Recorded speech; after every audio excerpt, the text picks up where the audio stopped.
Janeiro foi um mês muito gostoso em termos de leitura. Eu não sei se eu venho com essa energia de férias logo depois do fim do ano, mas eu sempre começo todos os anos de um jeito muito despretensioso, assim, com muita vontade de ler, mas de ler coisas leves, coisas gostosinhas. Então, às vezes, assim, eu tenho livros bons, né, que eu quero ler, que estão na minha lista, que eu sei que vão ser mais pesados ou mais densos, e janeiro não é o mês pra isso. Janeiro, pra mim, é 100% entretenimento. E nada mais justo do que trazer, então, essas leituras que foram tão gostosas aqui para dividir com você e a gente poder fofocar um pouquinho sobre livros. Oi, eu sou a Marci, esse é o Pausa pro Chá, um canal aqui no YouTube no qual eu falo sobre livros, e uma newsletter quinzenal lá no Substack, onde eu te mando textos meus. Semana passada saiu uma newsletter muito legal sobre experimentação aí, que rendeu muitos comentários legais, muito bate-papo legal, que eu tava falando muito sobre como a gente, né, às vezes tem medo de experimentar, de se colocar nesse lugar de aprendiz. Acho que disparou muita gente, então se esse é o seu dilema, querer experimentar mais ou ter medo de fazer coisas novas, acho que esse texto pode ser muito legal. Vou deixar o link pra se inscrever na newsletter aqui na descrição do vídeo. E já que o assunto é inscrições,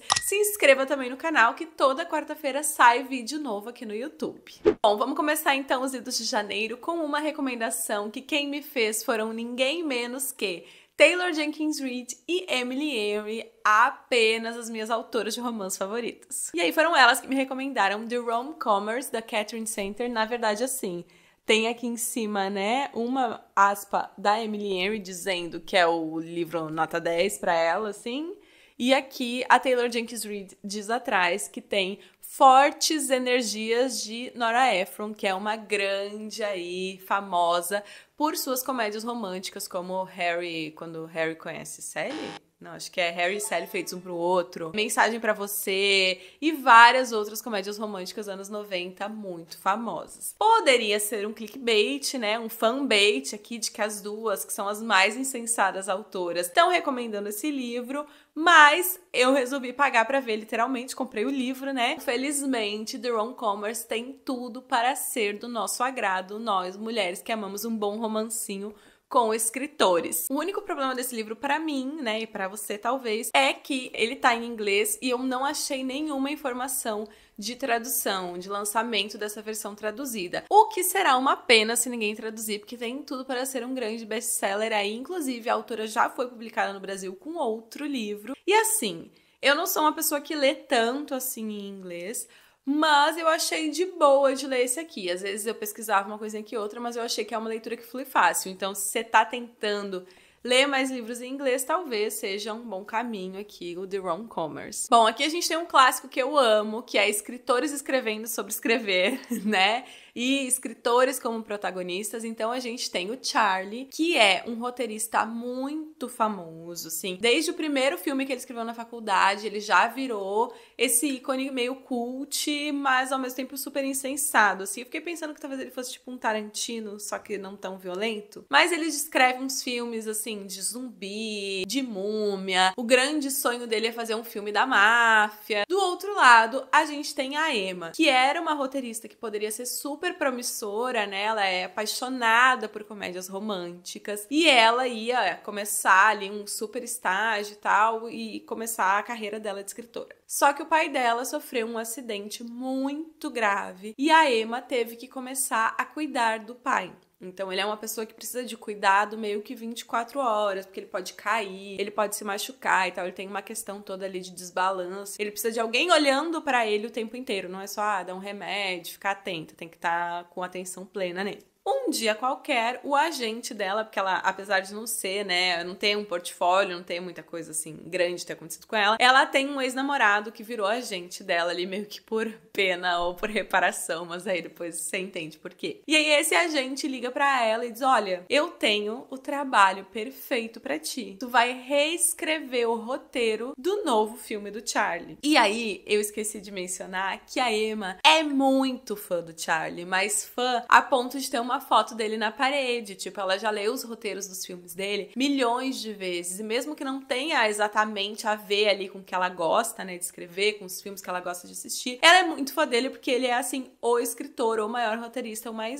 E aí, por que o roteirista mais A-list, que tem todos os filmes que ele quer fazer, saem e são um sucesso, precisaria da Emma? Porque ele está escrevendo um romance. Ai, gente, fala sério, tudo é o plot, assim, feito sob medida para meus interesses. A Emma aceita, né, faz um combinado com a irmã dela lá pra cuidar do pai e tal, resiste várias vezes ali, fica se perguntando, mas ela aceita. E vai, então, morar na casa do Charlie por esse um mês ali que eles vão escrever juntos. O que é outra coisa que eu amo de paixão, que é essa convivência forçada, né, pelo menos na literatura, que eu acho que isso ajuda muito os personagens a se aproximarem, mas não fique uma coisa superficial, fique uma relação que faz sentido. Todo mundo que já foi pra praia aí com um grupo de amigos, ou com gente até que não conhecia tanto assim, fez viagem, dividiu AP, tu conhece várias camadas daquela pessoa. E ela vai se hospedar na grande mansão do Charlie, e os dois vão basicamente passar o tempo conversando e escrevendo. Mas o Charlie, como é de se esperar de um bom livro desse gênero, e quem leu, por exemplo, Leitura de Verão vai 100% entender o que eu tô falando aqui, ele não acredita em amor.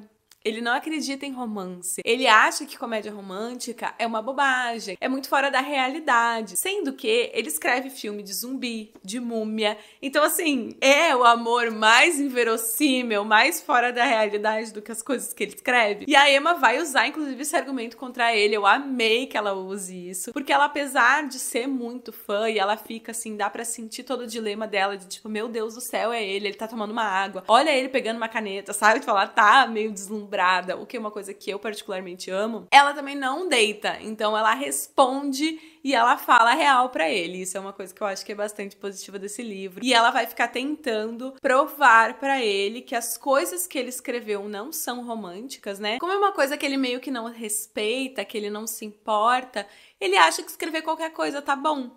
E ela tá tipo, isso é a coisa mais anticlimática que existe. Daí tem uma hora que ela mostra um compilado de cenas de beijo, dos melhores beijos que tem. A nossa narradora aqui é a Emma, e eu gostei muito dela, achei ela muito divertida, assim. Ela fica, às vezes ela dá uma conversada até com o leitor, que é uma coisa que eu particularmente não gosto tanto, assim, mas que eu acho que aqui funciona. Ela sabe rir dela mesma, ela se coloca, assim, numa situações, às vezes, que ela tá 100% na energia. O não eu já tenho, vou atrás da humilhação, e às vezes a humilhação ela já tem, mas ela não desiste. Às vezes eu até escrevi assim no cantinho, te valoriza, cara. E achei muito bonito, que é uma coisa assim que quando a gente pensa, né, no cuidado e tal, parece que a pessoa realmente abriu mão da vida, né, que ela poderia ter ali no caso da Emma, de ser uma roteirista famosa, de ter, né, feito as coisas darem certo na carreira dela. E aí vem sempre esse pesar assim de nossa, e aí ela abriu mão de tudo pra cuidar de alguém. E eu achei muito legal, assim, que a personagem fala que ela também foi feliz, né, ela escolheu fazer isso porque as circunstâncias da vida meio que obrigaram ela, mas ela também foi muito feliz vivendo com o pai, né? Ele era uma boa companhia pra ela, eles tinham uma vida, né, que não era só essa parte da doença e da tristeza, não, tinha também toda a parte legal, eles eram grandes amigos também, ela e o pai, muito próximos e tudo mais. Acho que é um jeito delicado também de tratar, né, dessa questão das pessoas que cuidam de outras pessoas, né, de seus familiares, amigos, enfim. Pra mim, The Rom-Comers ficou com 4 estrelas e meia, e é um livro que eu adorei, me diverti. Teve um dos dias, assim, das minhas férias do comecinho do ano, que eu fiquei literalmente o dia inteiro deitada no sofá. Eu só trocava de posição, porque eu estava cansada de ficar no mesmo lugar. Mas eu queria acabar o livro, então eu engoli esse livro. Eu acho que eu li em 2 dias, porque foi muito, muito divertido. E como eu tava 100% fechada com a autora, fui atrás do livro dela em português, que chama A Guarda-Costas. Eu tinha visto muita gente lendo esse livro, várias pessoas gostaram, então eu pensei, por que não, né? Vamos viver, vamos nos permitir. A protagonista da nossa história é a Hannah, e aí, como o título já revela, ela é uma guarda-costas, o que é uma coisa que eu já gostei, porque é uma escolha típica aí de profissão para uma mocinha de comédias românticas. No entanto, a Hannah não tá num momento muito legal da vida dela, assim. Ela acabou de perder a mãe, e enquanto tava nesse luto, tentando entender ali, processar nos primeiros dias que ela perdeu a mãe, se não no dia, o namorado dela, que trabalha com ela, que é segurança também, acaba com ela. Então, em questão de poucos dias, ela tá sem mãe, sem namorado, ela tá de alta, né, de licença do trabalho, uma semana pra descansar. Só que a Hannah é uma daquelas pessoas que não sabe muito parar. O trabalho é a vida dela, o trabalho é o lugar onde ela processa as emoções ou deixa de processar as emoções e esconde ali as coisas que ela tá sentindo. Então ela é total a workaholic, que tá sempre pronta pra próxima missão, que se precisar se mudar, se muda, que vai pra qualquer lugar. Então, quando a mãe dela morre, ela quer muito escapar. O trabalho dela é o lugar pra ela escapar de todos os problemas dela também. Além de ser uma coisa que ela gosta e tal, óbvio. Mas ela usa muito do trabalho pra fugir das emoções dela. Quando ela volta, surge um trabalho pra ela que é proteger aí um grande ator, um ator super famoso, o galã de Hollywood, que há alguns anos, depois de ter sofrido aí uma tragédia familiar que foi a público, né, que foi muito falada, esse cara sumiu da mídia, desapareceu, ninguém sabe dele, não é fotografado em lugar nenhum. Só que a mãe dele tá doente. E aí ele vai precisar voltar pro Texas, que é de onde ele é, pra acompanhar aí as sessões de quimioterapia da mãe e ficar com a mãe nesse momento. Mas ele não quer alarmar a família, deixar a mãe mais preocupada e tal. Então, ele decide que ele aceita ter uma segurança desde que ela vá à paisana pra casa da família, que ele vai, né, visitar a mãe no chalé lá na fazenda da família. E essa mulher vai precisar ir à paisana como que? Adivinhem? Lá vamos nós, né, meninas, assim, para um bom e velho namoro falso. E aqui eles vão ter que conviver, né, porque daí eles vão visitar a mãe do Jack e ela diz, não, vocês vão ficar hospedados aqui na fazenda comigo. Então ela precisa também, os dois precisam fingir que são namorados por muito tempo, né, eles têm só ali a hora que eles vão dormir, que eles ficam sozinhos e tem um pouco de intimidade, mas no resto do dia eles precisam fingir bastante. Eu gosto da ideia, até aqui tem tudo pra funcionar pra mim, mas ao mesmo tempo eu acabei achando esse livro um pouco chato. Não é chato, é sem graça. Eu achei ele sem graça. Tipo, tem algumas coisas ali que eu não consigo entender por que elas acontecem. Pra começar, a Hannah é essa mulher super profissional, super focada no trabalho, que topa qualquer missão, que faz qualquer coisa. Quando falam que ela vai fingir ser namorada deste grande gostoso, né, que este aço, esse galã, ela não poderia ser mais resistente. E ela chega a ser, assim, quase infantil, tipo, no jeito que ela nega esse trabalho que ela não quer. Sendo que todas as outras mulheres da agência estão tipo, então bota eu, não tem problema, eu posso ser. E aí, por que que o chefe deles, né, delas e de todo mundo, não coloca as outras, então, que estão se oferecendo e que não estão agindo infantil do jeito que ela tá agindo? Tipo, não faz sentido pra mim. Ele até fala, né, que a Hannah e esse ex-namorado dela, segurança, estão competindo por uma missão aí que vai ser super legal, que eles vão ter que ir pra outro país e tal. Então, né, ele quer testar se a Hannah pode fazer tudo pelo trabalho. Mas, no momento que ela tá se colocando como essa pessoa tão infantil, por que que ela continua tendo esse privilégio, sabe? Do outro lado, o Jack é bonzinho demais. Tipo, tem um momento ali, né, que ela vai conhecer ele, ela vai na casa dele, e daí ele confunde ela com alguém que vai lá limpar e tal a casa, porque ela tá com uma roupa toda sem graça, de coque e tal, toda, né, com uma roupa de trabalho. E ele achou que iam mandar uma pessoa mais arrumada. Ele até fala em algum momento, tipo, tu acha que eu ia namorar ela é meio feia. Não fala que ela é feia, mas fala que ela é básica, assim. Tipo, ela é uma pessoa comum, esteticamente também. E aí, o Jack vai lá na empresa dela pedir desculpas, né? E dizer que ele quer muito que ela seja namorada falsa dele. E ele meio que se ajoelha, faz uma cena. E eu fiquei, cara, tu é muito famoso. Tu não é pouco famoso, tu é muito famoso. Que famoso ia se humilhar minimamente, né? Porque não é uma humilhação. Mas, tipo assim, ia fazer essa cena. Por que que ele faria isso, sabe? Tipo, então tem algumas forçações de barra, assim, que eu sinto. E também que esses personagens, que é a coisa mais importante de todas, eu não vejo tanto que eles tenham química. Eu não sinto a química entre eles durante o livro. E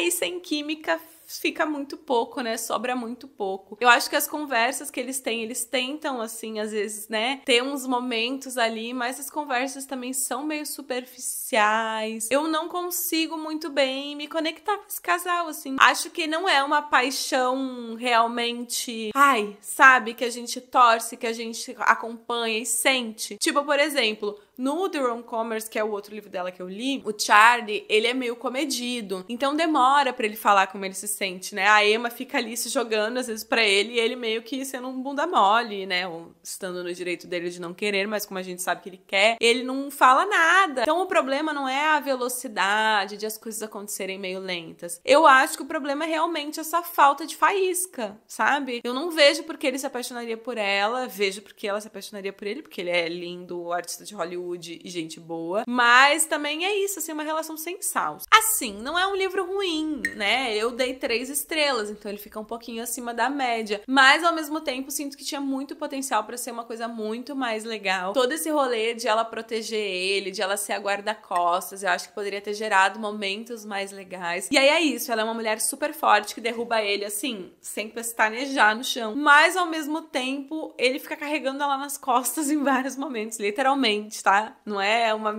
figura de linguagem. Ele fica carregando ela nas costas várias vezes. E eu juro pra vocês que, assim, eu não entendo por que muitos romances, por que nós, mulheres leitoras, temos essa pira, ou as pessoas acham que a gente tem essa pira de querer ser carregada por homens grandes nas costas. Tipo assim, gente, sabe? A gente tem meios de locomoção. Por que a gente precisa de um homem pra carregar a gente nas costas? Eu não consigo entender. Se você acha muito sexy, muito interessante, me conta aí qual que é a pira, porque pra mim não dá.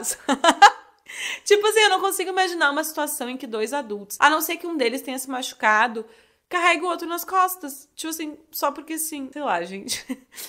Uma pequena implicância minha. Mas é isso. Ficou com 3 estrelas. Tenho curiosidade de ler outras coisas da autora, mas esse livro realmente ficou faltando química aí. E sem química, não tem como. A próxima leitura gerou um burburinho entre as pausers. Recebi muitas mensagens quando eu postei lá no meu Instagram que tava lendo. Gente dizendo que amou, gente dizendo que não gostou, gente querendo resenha aqui no canal. E aí o livro que causou tanta curiosidade, tanta conversa foi O Assistente do Vilão, que é um livro assim que a princípio não tem nada a ver com o tipo de livro que eu leio. Eu não sou uma leitora de fantasia, assim, não tenho esse interesse, mas acabei caindo aí porque eu assisto muitos canais de youtubers, né, que fazem resenhas de livros de fantasia e várias delas falaram aí sobre Assistente do Vilão. Eu passei essa dica pro meu noivo que gosta de ler fantasia, porque também é um meio do caminho entre o que eu gosto de ler e o que ele gosta de ler, então temos um pouco de romance, um pouco de fantasia. A gente resolveu ler juntos. Se você ainda não leu, Assistente do Vilão vai contar a história da Ivy, que é uma menina aí, uma jovem adulta que vive num mundo meio de conto de fadas. Então a gente tem um rei, a gente tem os povoados, a gente tem esse castelo e tal. E a gente também tem, né, se você pegou aí o título do livro, um vilão. A Ivy tem um pai muito doente e uma irmã criança. Então ela é responsável por cuidar dessa irmã, cuidar do pai e também é responsável financeira pela família, porque o pai tá doente e não pode mais trabalhar. A mãe da Ivy morreu num acidente aí envolvendo magia, né? A mãe dela tinha ali um grande poder e não conseguiu suportar ali aquele poder e acabou morrendo e matando o irmão da Ivy. Então, a família dela já é uma família meio mal falada um pouco nesse povoado dela ali onde ela mora. E as pessoas acham ela um pouco esquisita, porque ela é uma menina que, por ter que abrir mão de tudo pra cuidar da família, mais uma vez, ela tem poucas amigas, ela não tem amigas, ela não tem um trabalho, ela tinha conseguido um trabalho, né, que o pai tinha conseguido pra ela.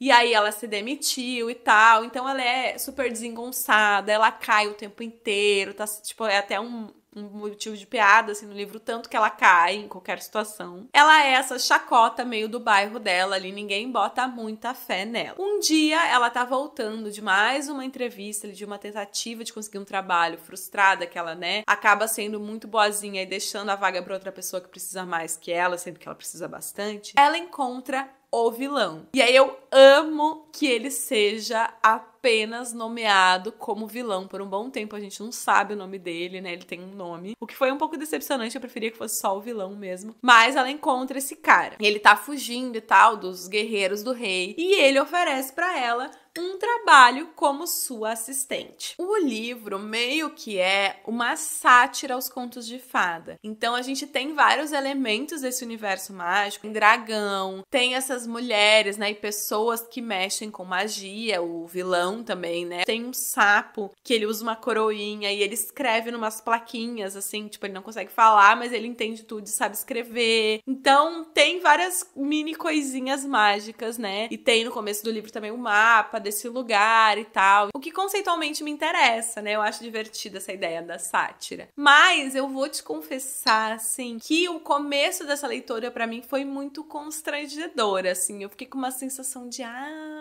então é por aqui que a gente vai. Que eu também não tenho muito repertório, né? E o livro, ele tem um humor, assim, que ele é meio pateta. Não sei como explicar isso. Mas, por exemplo, tem um momento que ela descobre que o nome do vilão não é vilão. E aí ela vai falar com ele e tal, e ele diz, qual que tu acha que é o meu nome? Essa é minha voz de vilão. E daí ela diz, eu acho que é Fofuxo. Aí, Mona, fala sério, sabe? Tipo, daí me dava umas vergonha alheia, assim, tipo, um constrangimento lendo, porque eu ninguém é assim tão bobo. E eu sei que é pra ser uma piada, mas não acho graça, tipo, é muito óbvio, assim, é muito bobo. Foi difícil pra mim passar o começo. E aí meu noivo já tava, sei lá, na metade do livro, tava adorando, e ele ficava, continua, tu vai gostar. Quando vê, tu não gosta, mas acho que tu vai gostar. E eu fiquei lá, perseverando, mas se fosse um livro, assim, só baseado no meu gosto, por esse começo, talvez eu não teria continuado lendo, não. Eu achei muito mais engraçado os momentos em que ela tá super afim do vilão, porque ela conhece ele e ela já fica, assim, sedenta, sabe? Tipo, ela fica muito, muito, muito afim dele. E ela olha, e daí ela descreve, né, que ele usa umas camisas, assim, decotadas e tal, com mangas amplas e fluídas, coisas que pra mim também eu acho bem atraentes. E ela é meio assanhada, então daí ela tem, sei lá, uns sonhos meio, assim, picantes com ele. Daí ela tá contando tudo pra uma feiticeira, que é, tipo, a médica ali do castelo, do vilão. E ela cuida das pessoas, usa a mágica dela em troca de segredos. E daí ela tá, daí eu sonhei com ele. Daí ela fica, foi um sonho assim, picante. E dela, foi um pouco, não sei o quê. E daí ela vira, o vilão tá lá, sabe? Tipo, eu prefiro, né, que ela fala várias vezes que ela ama ler romances spice. Então eu prefiro, assim, tipo, me dá muito mais vontade de rir, assim, tipo, me diverte muito mais. Essa coisa dela ser super assanhada e tá super afim dele e não ter muito filtro, ela acaba demonstrando, né, ou pensando ali, né, em coisas que ela gostaria de fazer com ele. Outra possibilidade de humor aqui, que eu achei que esse livro ia explorar, até porque a autora desse livro, ela é também uma TikToker. E ela viralizou nas redes fazendo umas sketches, assim, umas paródias do dia a dia, justamente, de uma assistente de um vilão. Então ela fica, aí tu chega pra trabalhar e tem um corpo em cima da tua mesa e não sei o quê. E eu achei que o livro iria explorar isso. Porque a Ivy, no fim, ela é uma menina super boazinha, ela viveu coisas muito difíceis, mas ela é também otimista, bondosa. Então eu achei que o livro ia explorar mais esses dilemas éticos, esses conflitos do dia a dia de uma assistente de um vilão. E o que faz uma assistente de um vilão também? Porque no fim das contas, no livro, acaba virando meio que um romance de escritório e um mistério de escritório. O grande plot desse livro é que tem alguém dentro do escritório infiltrado, passando todas as informações e coisas, né, que o vilão faz pro rei, que quer, obviamente, capturar o vilão. E até na capa, nesse mapa do livro, tem umas coisinhas bobas assim, tipo, roubar as placas de velocidade das ruas, envenenar o poço do povoado tal, sabe? Tipo, que são umas sequestrar donzelas, sei lá, umas coisas assim. Que é, mais uma vez, esse humor meio bobo, mas poderia ter sido mais engraçado, assim, poderia aproveitar dessas coisas, ter essa rotina, porque no fim a rotina dela é isso, às vezes ela chega e tem umas cabeças penduradas no castelo e tal, mas grande parte do tempo ela tá fazendo, servindo café pro chefe e fazendo coisas de escritório, assim, meio tipo, escrevendo no caderno, planejando, tentando descobrir quem é o infiltrado, sabe? Eu acho que o livro criou um universo, uma premissa de universo interessante, mas não se arriscou o suficiente. Se a autora tivesse jogado mais nesse universo, teria sido muito melhor, muito mais prazeroso. E aí acabei, né, de esquilhar até o final. No final, chegamos no ápice do livro, né, e aí acaba, e aí tu fica ali, tipo, então era isso? 1 da manhã eu estou aqui pra isso? Aí fui lá, peguei o segundo livro e já comecei no mesmo embalo. No segundo livro a gente já começa com a energia lá em cima, porque a gente tá no meio desse plano que eles só nos deram umas diquinhas do que ia acontecer. E aí eles estão executando esse plano e é um grande evento, muita gente, muita coisa. Depois disso, problemas solucionados, né, com outros problemas mais pra resolver. Algumas coisas deram certo, outras coisas não deram. E o segundo livro, pra mim, ele tem como ideia expandir um pouco, porque ele vai começar a ser uma jornada ali, uma aventura, porque dentro de tudo isso se descobre uma profecia desse reino, que tanto pro rei quanto pro vilão tentar realizar essa profecia pra salvar o reino ou destruir o reino, né? E depende qual dos dois vai querer fazer qual coisa, né? Não quer dizer que o vilão quer destruir tudo, porque ele tem camadas, ele é um homem de muitos pensamentos. Eu ia dizer muitas complexidades, mas não é bem assim, né? Porque eu acho que ele poderia ser construído com mais camadas. Então a gente tem esse grande acontecimento e aí depois o livro vai desembocar nessa jornada por solucionar os novos problemas que aconteceram. Então vai ter várias viagens, os personagens vão ir para vários outros lugares, vai ter mais conflitos, mas ao mesmo tempo eu senti que esse segundo livro foi mais enrolado. Tem uns capítulos de um personagem, e aí assim, pode ser minha opinião só, tá? Porque eu vi gente no Goodreads, por exemplo, que adorou. Mas tem uns capítulos de um outro personagem, que não é o vilão e não é a Eve, que tipo assim, cara,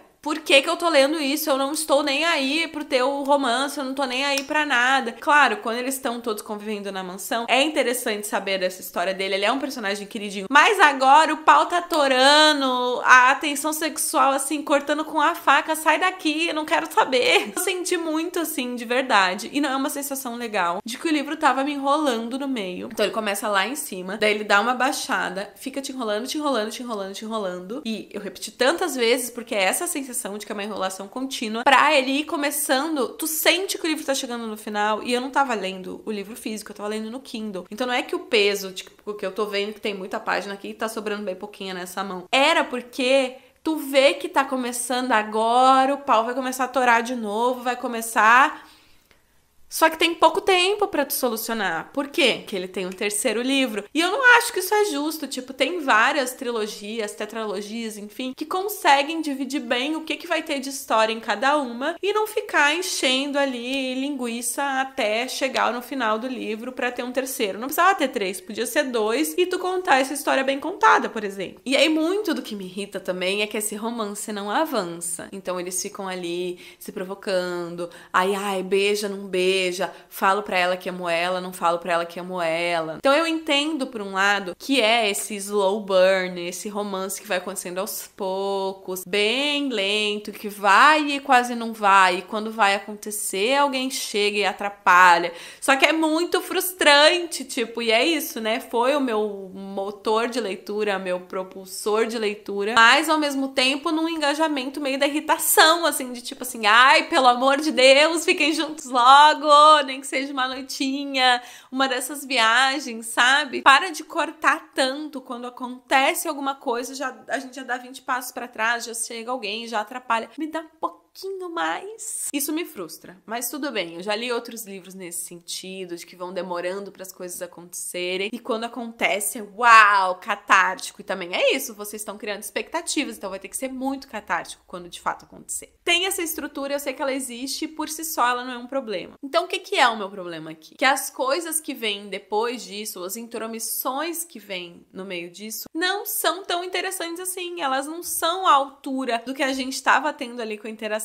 dos dois, sabe? Então fica meio que, ai, daí tu me tirou de uma coisa que eu quero pra ver uma coisa chata, uma coisa sem graça, uma coisa sem motivo. Nesse segundo livro a gente vê a Eve aí também indo pro lado mais sombrio da força. Ela começa não se corromper, mas a liberar essa raiva, essa impotência, né? Essa necessidade de vingança também. E ela também sente, porque ela também foi uma pessoa super injustiçada, que as pessoas se aproveitaram, tiraram sarro. Então a gente vê ela começando ali ali a ter um pouquinho dessa vilania, entre muitas aspas ali, dela ficando mais forte e mais autossuficiente. Ela vai desafiar o vilão várias vezes, vai fazer o que ela quer, o que eu também acho ótimo. E ele, por sua vez, vai se fechar mais, porque ele não quer magoar a Ivy. E ele sabe que se os dois ficarem juntos, e aí não vou te contar como ele sabe, vai ser a ruína dela. E aí é isso, né? Uma contradição também, porque ao mesmo tempo que ele quer se afastar, ele não sai de cima dela, ele tá cada vez mais protetor dela. E aí ela começa a mexer com a magia dele, tipo, de tanto que ele tá afim dela, assim. Daí tem um momento também que ele tem um sonho, que é muito fofo. Então eu gosto, os dois têm muita química, é só nessa química que eu me seguro, sabe? Eu acho que nesse segundo livro o humor é menos bobo, mas talvez seja aquilo de que eu entrei nesse universo. Dito tudo isso, gente, gostei ou não gostei? Gostei e também não gostei.